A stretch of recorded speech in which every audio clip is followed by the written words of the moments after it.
তো আজকের ব্লগটা রান্নাঘর থেকে শুরু হলো। রান্নাঘরে দেখি মা এখানে ইলিশ মাছের সরষা করবে ভাইয়ের জন্য, আর একদিকে ভাত বসিয়ে দিয়েছে। তো আমি আনাজ করতে করতে দেখি মিষ্টি চলে এসছে, সেজ বোন চলে এসছে। আমি এখানে রসুন ছাড়াচ্ছিলাম, আর দুজনের কাজ দেখো, আমার রসুন ছাড়াতে ছাড়াতে দেখি ওর দুজন হেল্প করতে লেগে গেছে। মিষ্টিকে জাস্ট দেখো, সে তো বেশ ভালোভাবেই রসুন ছাড়াচ্ছে। আজকে ঝিঙের খোসা বাটা হবে, ওই কারণেই কিন্তু রসুনটা ছাড়াচ্ছিলাম। তো একদিকে আমি চা বসিয়ে দিয়েছি। আর আমাদের বাড়িতে না একটা বড় একটা কলার কাঁদি পড়েছিল, এই যে দেখো চিনি কলা যেটা বলে, যেটা পুজোয় লাগে চিনি কলা। তো ওটা একটু আগে কেটে নিয়ে আসা হয়েছে, কারণ পাখি হনুমান সব খেয়ে নেবে। আর এদিকে পেয়ারা তুলে রাখা হয়েছে। আমি এখন আছি রান্নাঘরে উনুনের পাশে, ওখানে পেঁয়াজ ভাজছি। মায়ের রান্নাবান্না শেষ, চলে গেছে। আর আমি এই যে ঝিঙের খোসাটা বাটা করব, ওটাই কিন্তু রান্না করার জন্য বসছি। মা বললো আমাকে করে নিতে, দোকানে ওইদিকে কেউ নেই, বাপি যাবে কাছি বাজার করতে। অবস্থা দেখো জাস্ট, এতটাই গরম লাগছে আজকে, কি বলবো তোমাদের। বলতে না বলতে একজন তো হাজির হয়ে গেছে। এটা স্কুল নাই, পড়াশোনা নাই, আমার কাছে ট্রেনিং নিতে আসছে রান্নার। আর দুটো আছে, অ্যাকচুয়ালি এরা স্নান করতে এসছে, স্কুল যাবে। বস স্কুল যাবে, ওই জন্য আমাদের বাড়ির পুকুর ঘাটে স্নান করবে। আমাদের বাড়িতে তো ঘাট আছে, ঘাটে মানে এমন অত্যাচার করে এরা, উপর থেকে নিচে জলে পড়ে। ঠিক আছে, আমি রান্নাবান্না ছেড়ে নিই। মায়ের তো রান্নাবান্না হয়ে গেছে, সর্ষে ইলিশ আরও রান্নাবান্না। যেহেতু আমি ইলিশ মাছ খাই না, ওই কারণে এখন সকালে খাওয়ার জন্য কিন্তু আলু মাখবো। ওই কারণে কিন্তু পেঁয়াজ ভাজছি আর লঙ্কা ভাজবো। পেঁয়াজ ভাজা লঙ্কা ভাজা দিয়ে আলু মাখা খেতে যা লাগে। আর আজকে তো আমার স্কুল নেই, ওই কারণে কিন্তু বাড়িতে আছি। আর দুজন বোনের কাণ্ড দেখো, ওরা স্কুল যাবে, ওই কারণে কিন্তু আমাদের বাড়িতে স্নান করতে এসছে।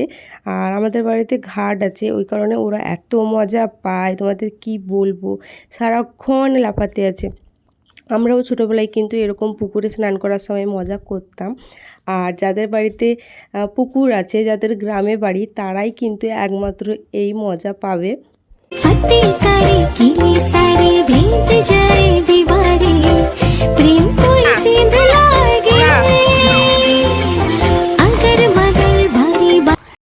এর মধ্যে স্কুল বেরোনো হয়ে গেল, রেডি হয়ে গেছে স্কুলের জন্য। আর আমি বারান্দায় বসছিলাম, ভিডিও আপলোড করলাম, দেখি ওরা চলে এসছে। আর মেজো বোন আমার বাড়িতে জুতো ফেলে দিয়ে চলে গেছিলো, জুতোটাই পরলো। তো এখন আবার দোকানে আসছে, দোকান থেকে কি কিনবে, চলো। তো স্কুল যাওয়ার আগে ওরা দোকান থেকে দুটো চিপস কিনলো। ওরা স্কুল যাওয়ার আগে যখনই টিফিন নিয়ে যায় আমাদের দোকান থেকে কিন্তু নিয়ে যায়। এই যে আমি ওদেরকে চিপসটা দিয়ে দিলাম, আর ওরা টাটা করে স্কুল চলে গেল। আজকে সকাল থেকেই ওয়েদারটা এরকম মেঘলা, বৃষ্টি বা হয়নি। ওই যে দেখো, মানে পুরো জমি নাঙ্গল হয়ে গেছে চারিপাশ, ওই দূরে নাঙ্গল চলছে। এই রকমভাবে গুমোট ওয়েদার আজকে। এই যে আমাদের জমিতে কিন্তু রোয়া হয়ে গেছে, কিছুটা বাকি। আর এই কামরাঙা গাছের গোড়ায় দেখো দুটো কামরাঙাও ঝুলছে, বেশ পরিবেশটা সুন্দর। আজকে দুপুরে মেনুতে আছে কিন্তু আলু সেদ্ধ ভাত, এখানে পেঁয়াজ ভাজা আছে মাখার জন্য, ঝিঙের খোসা বাটা, সর্ষে ইলিশ, ঝিঙের পোস্ত, আর ইলিশ মাছের তেঁতুল দিয়ে টক। আর এদিকে মিষ্টি আমাদের বাড়িতে এসছিল স্নান করতে ওর বড় বোনের সাথে। তো মা এদিকে খেতে বসে গেছিলো, ও মায়ের পাতে দুটো খেয়ে নিল মিষ্টি। ওর কোনো ঝামেলা নেই, ওর মতন শান্তশিষ্ট মেয়ে। তো মিষ্টি এদিকে মায়ের কাছে খাচ্ছে, আর আমার এখনও খাওয়া বাকি আছে। আজকে যেহেতু আমার স্নান করতে একটু লেট হয়ে গেছে, ওই কারণে কিন্তু মায়ের সাথে আর খাই। আমাদের স্নান টান হয়ে গেছে, ওরা তো সকালবেলায় স্নান করে চলে গেল। আর আমার আজকে অফ ডে বলে আমি বড় বোন ছোটো বোন সব একসাথে স্নান করলাম। ছোটো বোন ওইদিকে মায়ের কাছে খাচ্ছে, আর এখন এদের আলাদা আবার চিরুনি আছে, দেখা এটা হচ্ছে এদের চিরুনি, এখানেই সাজগোজ করে সব করে মাথাটা তাড়াতাড়ি নিল। এদিকে মা মামার বাড়ির যাবে, একটু বেরিয়েছে, ওই কারণে কিন্তু বাড়ির গাছের পেয়ারা, আম, কয়েকটা জিনিস নিয়ে মামার বাড়িতে যাচ্ছে। আর আমার মামার বাড়ি না মানে পাশের গ্রামে, বলতে গেলে একটা গ্রামের জাস্ট পরে। মা এক্ষুনি যাবে আর 10 মিনিটের মধ্যে চলেও আসবে। তো ওই যে দেখো রেডি হয়ে গেছে, ওই জন্য কিন্তু মা আজকে তাড়াতাড়ি খেয়ে নিয়েছে। বাপির সাথেই যাচ্ছে বাইকে, যাবে আর চলে আসবে। তো বেশ অনেক দিন ধরেই মামার বাড়িতে যাচ্ছিল না, কাজের চোটে।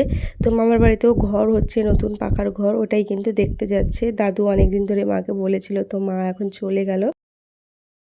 বাপি মামার ঘর চলে গেল, জাস্ট এই যাবে 5 মিনিট, আসবে 5 মিনিট, জিনিসগুলো দিয়েই চলে আসবে। কারণ মামার বাড়িতে তো তাল হয়েছে, পাকা তাল, মা ময়দা চিনিগুলো দিয়ে গেল, পিঠা হলে আমাকে দিয়ে যাবে। কারণ বাড়িতে এত কিছু সামলে মা তাল বের করে পিঠা করার একদম সময় পাবে না, ওই কারণে মামার বাড়িতে গেল। আর মামার বাড়ি কিন্তু মানে একটা গ্রামের পর, বলতে গেলেই পাশের গ্রামে, তো গিয়ে থাকবে না।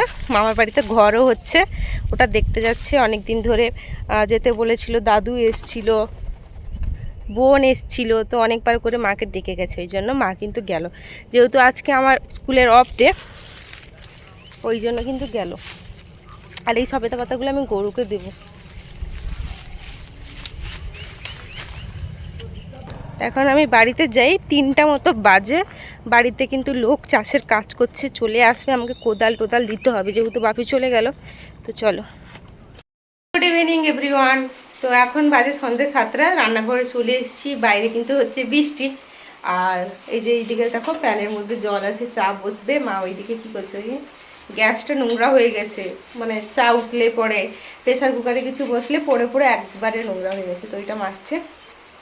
বিকাল থেকে আর কোনো ব্লগ ভিডিও আমি করিনি, কারণ ফোনটা চার্জে বসছিল ওই জন্য।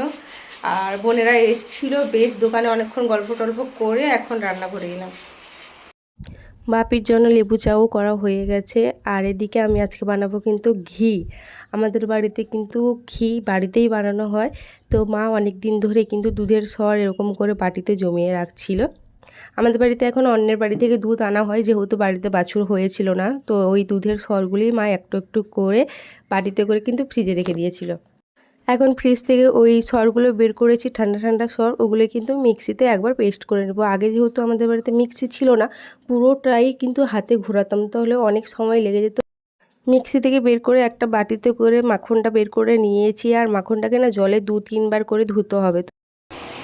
এবার এই বাটারটাকে গ্যাসের উপর বসিয়ে দিয়েছি। এই যে দেখো ঘি ফুটতে কিন্তু শুরু করেছে। হোমমেড ঘি কীরকম হয় আজকে তোমরা নিজের চোখেই দেখতে পেলে। বেশ অনেক কটা কিন্তু বাটার, এই বাটারটাও কিন্তু খাওয়া যায়। এই যে দেখো কত ফ্রেশ, মানে দোকানে তো ওগুলো ডালডা মেশানো, বনস্পতি মেশানো ঘি, কিন্তু এটাই হচ্ছে পিওর ঘি, একবারে মেল্ট হয়ে গেলে আমি তোমাদের দেখাবো। ওইদিকে ঘি বসছে আর সেদিকে মা কিন্তু করছে রুটি। ঘিটা মানে বানানোর জন্য আগে দুধের সরটাকে মিক্সিতে আমি পেস্ট করে নিয়েছি, তোমরা তো দেখতেই পেলে। আর এই ঘি থেকে যে খাটাটা বের হয়, যেটা বেশি পুড়ে না, ওটা কিন্তু মুড়ির সাথে খাওয়া যায় চিনি মিশিয়ে, খেতে অসাধারণ লাগে। আমাদের ঘিটা একদম হয়ে গেছে। এই যে মা অনেকক্ষণ ধরে রেখে দিয়েছিল, ঠান্ডা হওয়ার পর কিন্তু এইভাবে কাঁচের জারে আমরা স্টোর করে নেব। তো বাড়িতে তৈরি ঘি আমাদের হয়ে গেছে। আর আজকে রাতে আমাদের বাড়িতে হয়েছে কিন্তু ভাত, এইটুকু ভাত, কারণ আমার জন্য বসিয়েছে, আমি রাতে ভাত খাই বলে। আর হয়েছিল রুটি আর ডিমের তরকারি। তো চলো এখন। এই যে আমাকে দেখো, আমি কিন্তু খেতে এসে মানে শটানি শুয়ে গেছি, মানে আর এনার্জি নেই। আর আজকে তো ডিমের ঝোল হয়েছিল, আমি কিন্তু মানে তেমন পছন্দ করি না ডিমের ঝোল, তাও কষ্টে কষ্টে খেয়েছি। খাওয়া দাওয়া করে যেটুকু বাসন ছিল, গ্যাসে রান্নাবান্না হয়েছিল তো ওগুলো ধুয়েও এসেছি, এসেই শুয়ে গেছি। আর ভালো লাগছে না, কালকে আবার স্কুল আছে, মানে আজকে রেস্ট নেওয়ার পর কালকেও স্কুল আছে। আবার যদি বৃষ্টি হয় তো বলার নেই, আমার আর ভালো লাগছে না। আজকে সুন্দর ওয়েদার, অল্প অল্প বৃষ্টি দেখাবে, কালকে স্কুল যাওয়ার সময় জোরে বৃষ্টি হলো, তো আর কিছু ভালো লাগছে না। বিছানাপত্র কিন্তু খুবই খারাপ দশা, আমাকে বিছানাপত্র ঝেড়ে মশারি টশারি করে তারপর ঘুমোতে হবে। আজকে আমি বেশিক্ষণ জাগতেও পারবো না, যা দেখা যাচ্ছে। তো চলো ভিডিওটা আর বেশি বড় করছি না, অল্পই হয়েছে আজকে, তো এই অবধি। তোমরা সবাই ভালো থাকবে, সুস্থ থাকবে, অবশ্যই আমার চ্যানেলটাকে সাবস্ক্রাইব করে দিও। তো চলো টাটা, বাই বাই।